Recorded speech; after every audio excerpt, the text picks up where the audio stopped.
We focus on history, culture, religion, art, social, and philosophy of Nusantara. Here, in the presence of Nusantara, we were made to be forgotten about the goodness of ourselves. Because negativity seems to be more interesting for us. Now, I'm Sutoyo Raharto and friends assist you to remind you, to awaken you that we still can find the gems of Nusantara. They are the great sights of Nusantara.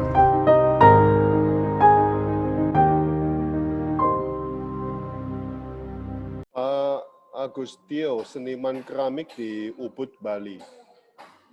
Ya. Benar. Sejak kapan mendalami seni keramik, Pak? Kalau bidang keramik, ini saya mulai sudah awal tahun 2007. Itu hampir 14 tahun yang lalu. Sebenarnya ini berawal dari iseng ingin mencoba sebenarnya dunia baru, dunia tanah liat yang saya punya rasa penasaran. Ya mengingat background saya sebenarnya dari orang teknik mesin. Saya lulusan teknik mesin yang menjadi penggiat keramik sekarang, seni keramik, itu mungkin tidak lepas dari basic seni. Karena dari kecil sudah berkecimpung dengan dunia seni, di kampung tempat tinggal, di Ubud sini terutama, kesenian itu tidak bisa lepas dari keseharian kita. Ya karena saya dari kecil sering melihat banyak seniman yang bekerja. Saya juga hobi melukis sebenarnya dari kecil. Dari orang tua juga yang hobi melukis. Meskipun bapak saya itu seorang mekanik bengkel. Dia punya bengkel. Mungkin itu juga alasannya dulu saya terjun di dunia teknik ini. Melanjutkan sebagai seorang pebengkel. Ya, tapi akhirnya ada rasa jenuh. Mungkin ada panggilan dari hati nurani. Saya ingin mencoba sesuatu hal yang baru berhubungan dengan seni, karena tertarik dengan ini. Ya, akhirnya datang kesempatan itu sekitar awal tahun 2007. Saya berkenalan dengan seorang pemilik studio seni, bukan studio seni keramik sih, lebih ke arah produksi sebenarnya. Dia punya studio produksi keramik di Ubud sini. Nah, di sana saya datang bekerja dan belajar keramik sebenarnya. Waktu itu kegiatan di sana saya lebih mengkhusus ke arah teknisi tungku, bagian pembakaran. Yang mana itu banyak hal-hal teknis di sana dan kelihatan saya memang cocok di sana mungkin waktu itu oleh pemilik studio itu. Cuman lama-kelamaan ada keinginan saya untuk berkembang dan mencoba berkreasi sendiri, bermain dengan tanah liat.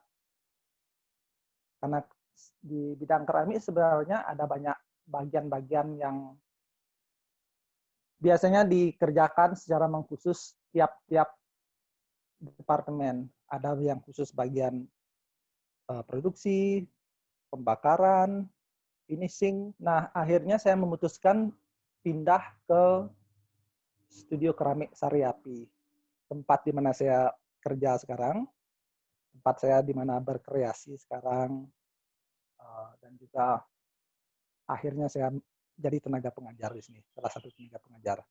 Nah, di Sariapi ini saya berkesempatan untuk mengembangkan diri dan belajar lebih banyak. Itu ada berapa pengajar kalau di sana? Di studio Sariapi ini, di tempat saya bekerja, ada dua pengajar, saya dan Ibu Susan. Nah, Ibu Susan Kohlik ini dia adalah pemilik Sarepi. Kalau boleh dibilang ini adalah studio seni keramik pertama di Ubud ini. Memang sih kebanyakan yang datang untuk kursus itu bule, tapi sekarang WNI juga banyak sekali yang tertarik untuk ikut belajar kursus dan workshop juga. Selain itu kami juga mengajak orang-orang lokal juga, terutama anak-anak lokal di sekitar pedesaan dulu untuk datang ke studio untuk belajar, untuk mencari pengalaman keramik. Kami juga mengajak anak-anak berkebutuhan khusus. Biasanya sebelum pandemi corona ini, setiap 1 bulan sekali, kami rutin memberikan kegiatan gratis untuk anak-anak berkebutuhan khusus di sini. Itu sangat bagus sekali untuk mereka sebagai terapi. Dari Banyak. dari Bali atau dari Ubud? Tempatnya di Ubud ini ada sebuah yayasan namanya Yayasan Sari Hati yang rutin datang bawa anak-anaknya ke sini. Ya, jadi kami ingin memberi sesuatu yang berarti untuk mereka, kegiatan yang berguna dan mereka bisa pakai juga kreasi yang mereka buat di sini ataupun jual untuk keperluan mereka. Selama ini apa yang didapat dari ABK itu? Apakah membantu mereka dalam relaksasi atau membantu mereka dalam mengekspresikan hatinya dia atau bagaimana? Ya, saya pikir lebih ke bagaimana mereka bisa mengekspresikan apa yang ada di dalam hati mereka. Karena anak-anak, ya orang-orang dengan kebutuhan khusus ini, mereka perlu sesuatu. Mereka perlu wadah untuk mengekspresikan apa yang mereka harusnya bisa keluarkan, apa yang mereka bisa kreasikan, dan kita sebagai salah satu penyedia tempat itu dengan media keramik itu sesuatu hal yang sangat menyenangkan untuk mereka yang bisa mereka lakukan, dan mereka sangat senang mereka bisa belajar sesuatu baru dan bisa membuat kreasi-kreasi dari tanah liat yang mereka bisa pakai dan sangat berguna untuk mereka. Sudah berjalan berapa lama untuk ABK-ABK? Kurang lebih sekitar mungkin 15 tahunan ini. Dan sekitar untuk diketahui, Studio Sariapi Keramik ini sudah berdiri sejak tahun 96. Wow. Nah, itu sudah ya. Ini sebagai studio keramik pertama kali di Ubud yang didirikan oleh Ibu Susan Kohlik. Nah, Ibu Susan ini orang yang berasal dari Swiss, tapi sudah lama menetap di Bali hingga kini menjadi WNI. Ya. Dulu alasannya pertama datang menetap dan mungkin membuat studio keramik ini karena Ubud sebagai pusat seni dan kerajinan di Bali, tapi sama sekali waktu itu tidak ada seni keramik yang ada di sini. Maksudnya keramik bakaran tinggi, bukan gerabah yang bakaran rendah yang mungkin sudah ada sebelumnya. Jadi itu yang dilihat dan ingin dikembangkan dan dikolaborasikan dengan seni lokal, culture, dan keseharian masyarakat Bali. Jadi itu yang ingin dikolaborasikan sebenarnya ide awalnya. Ya, hingga kini akhirnya masih berjalan. Nah, pernah nggak diperhatikan Pak Agus, anak-anak ABK itu yang ikut pertama kali atau awal-awal sampai sekarang ini ada perubahan nggak di dalam karyanya mereka? Yang kita bisa lihat sebenarnya dari tiap-tiap anak, mereka itu punya karakter yang unik sekali. Dan karakter mereka terlihat jelas dari tiap karya, tiap proyek-proyek yang kita kasih, setiap kali mereka datang, sebulan sekali. Dan kita bisa lihat perkembangan dan style dari tiap anak itu memang ada beberapa anak yang menunjukkan ciri khas dan ada bakat-bakat yang bisa kita lihat sebenarnya dari sana. Mereka itu punya sesuatu terpendam yang akhirnya bisa kita lihat setelah kegiatan ini berjalan. Cuma untuk sekarang ini mungkin sudah beberapa bulan ini semenjak masa pandemi ini kegiatan itu kita hentikan dulu. Oke. Nah, dalam seninya mereka, hasil karyanya mereka, apakah seimbang, Pak? Wah, mungkin pada waktu bikin mangkok gitu, mereka kreasi sendiri atau bisa mulus gitu? Sebenarnya kita biarkan semuanya berjalan bebas untuk mereka, dan apapun yang mereka kreasikan itu adalah hasil tangan mereka. Yang kita bisa bantu secara teknis memastikan karya itu sesuai secara teknis, aman, tidak pecah, tidak retak sesuai ketebalannya, misalnya pewarnaannya. Lalu kita bakar, selesaikan, dan kasih ke mereka. Jadi karyanya memang kita usahakan seorisinil mungkin untuk mereka. Dan setelah itu mereka bawa pulang atau disimpan di Sari Api? Ya, jadi yayasan Sari Hati ini yang membawa anak ke sini, ke Sari Api Studio, mereka tampung karya itu. Sebenarnya karya-karya itu bebas, mau anak-anak itu pakai, mau bawa ke rumahnya untuk orang tuanya atau pakai sendiri, karena kita berusaha membuat sesuatu yang fungsional seperti gelas minum, mangkok, atau piring yang berhubungan dengan ritual, mungkin tempat air suci, tempat dupa untuk persembahyangan. Itu kita selalu ada proyek-proyek yang mungkin berguna untuk keseharian mereka. Kadang mereka bikin vas bunga juga. Secara berkala, bagusnya juga di yayasan ini mereka menyelenggarakan pameran hasil karya anak-anak ini. Nah, hasilnya mungkin keramik-keramik dan juga lukisan yang mereka buat mungkin di tempat lain atau di sekolahnya. Ya, jadi keramik kita dipamerkan dan dijual juga di sana. Itu yang sangat bagus untuk mereka. Seringkali Pak Agus membuat keramik dengan dekorasi ikan. Ya. Apa arti ikan, Pak? Silakan. Ikan sebenarnya itu mungkin hobi saya dari kecil. Saya suka memperhatikan beragam bentuk macam ikan. Saya mengagumi bentuk, keindahan, warna, dan juga gerak-gerik ikan di kolam ataupun di akuarium. Waktu kecil, waktu masih sekolah, saya hobi menggambar, melukis, dan ekstrakurikuler menggambar. Itu saya sering kali menggambar ikan, macam-macam ikan, ya kebanyakan ikan air tawar, ikan mas. Nah, saya ingin setelah saya tahu mengenal keramik dunia tanah liat ini, saya mengaplikasikan model ikan ini di pot. Entah kadang saya gambar di piring ataupun di cangkir atau sebagai ornamen, handle, hiasan. Mungkin alasan lain dari itu karena di Indonesia ini kan negara kepulauan dan banyak sekali ada objek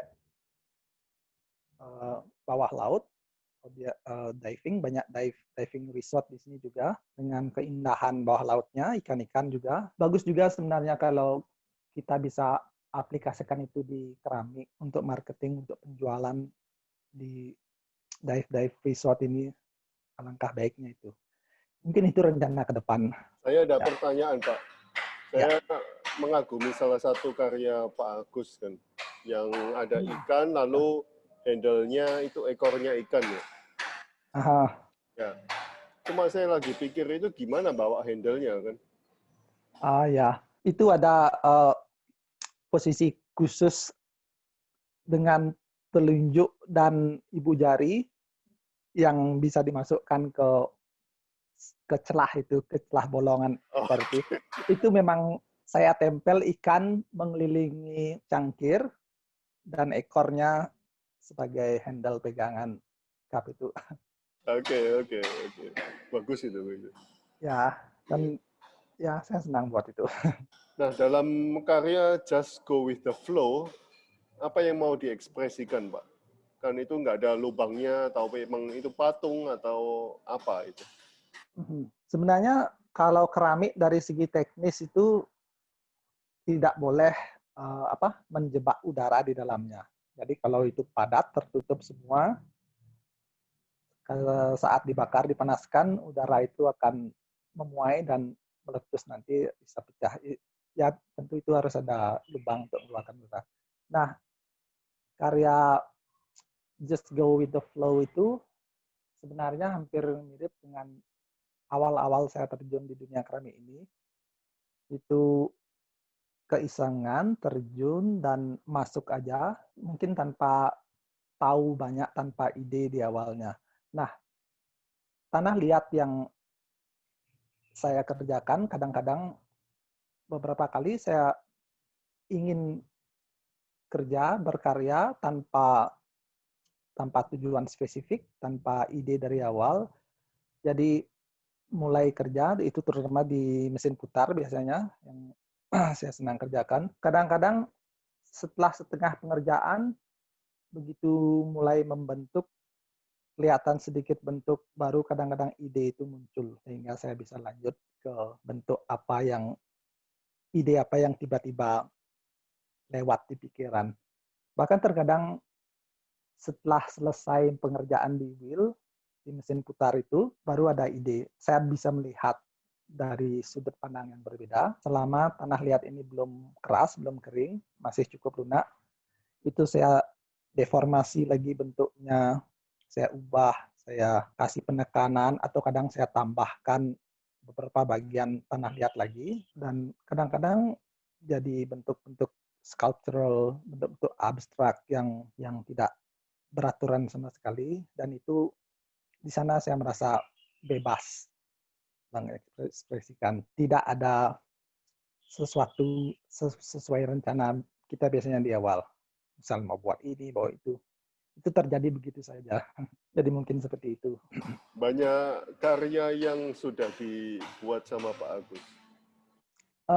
Ya, ada beberapa karya saya memang yang ada di Instagram itu memang sudah terjual. Itu karyanya dijual di galerinya Sari Api. Jadi Sari Api Studio punya galeri tersendiri yang tempatnya terpisah. Jadi karya-karya kami semua terjual di sana. Nah, karena Sari Api Studio ini bukan sebagai studio produksi, kita tidak begitu ke arah produksi, tapi lebih ke arah seni handmade ceramic, seni kontemporer keramik, one of a kind ceramic.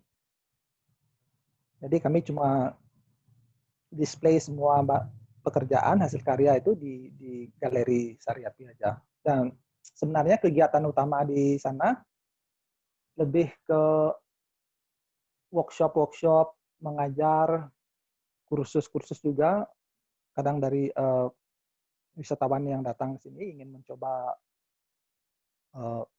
bermain dengan tanah liat, ataupun orang yang lebih serius ingin belajar, kelas untuk anak-anak sekolah juga lebih sering, ya, selain anak-anak berkebutuhan khusus itu.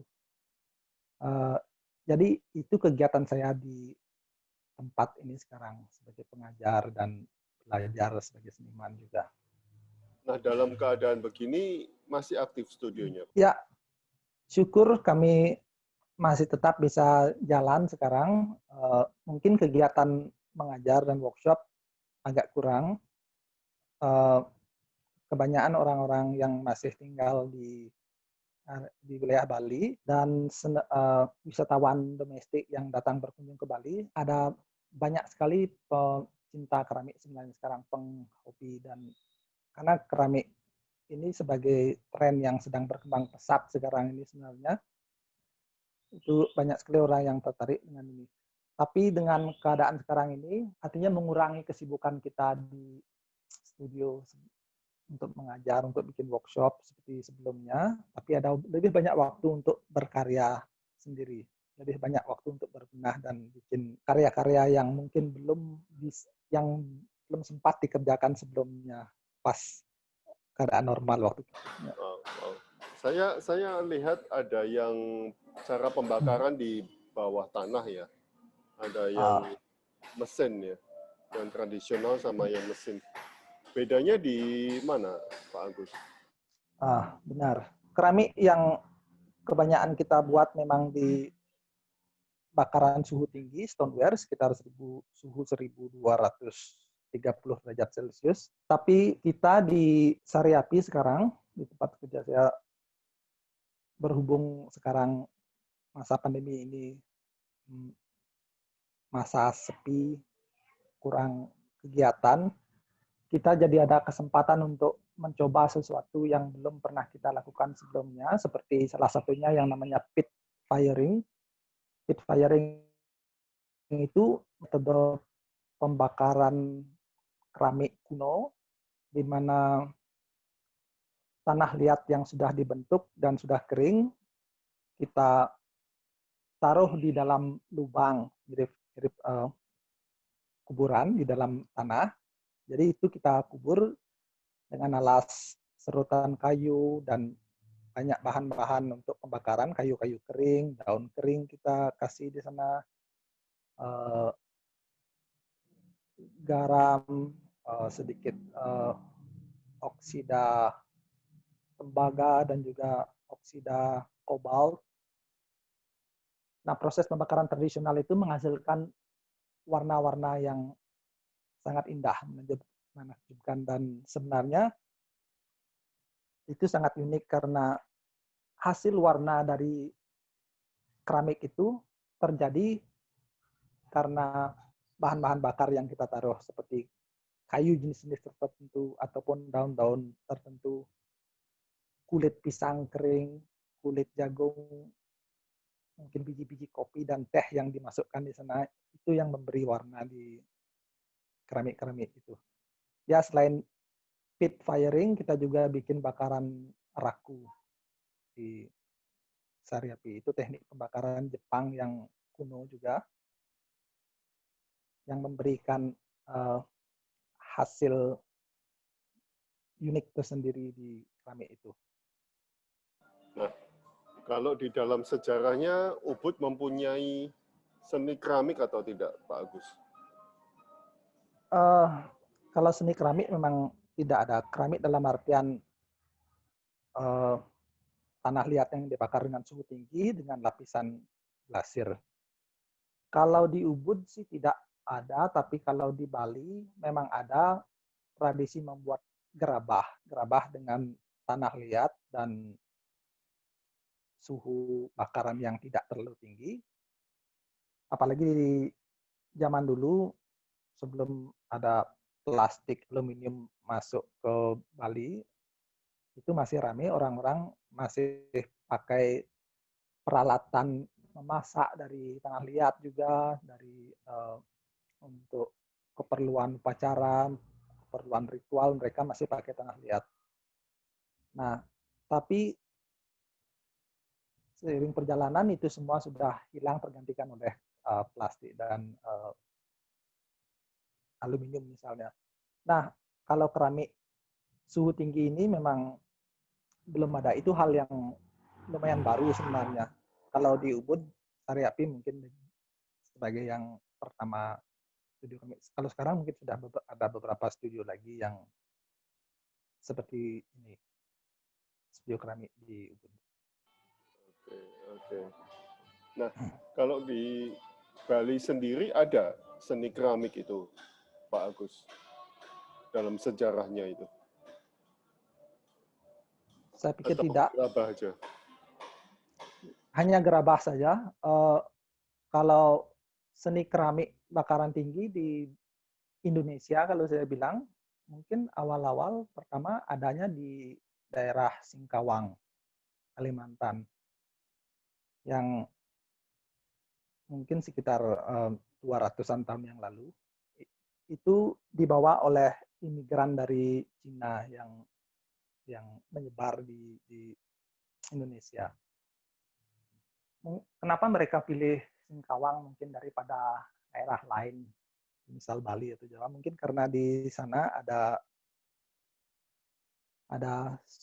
sumber, ada tambang yang menyediakan bahan yang sesuai dengan kebutuhan keramik itu, seperti tanah putih, tanah yang bisa dibakar suhu tinggi, dan bahan-bahan penyerta lainnya. Itu saya pikir.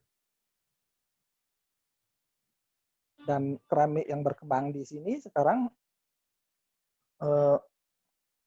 kebanyakan datang dari luar juga.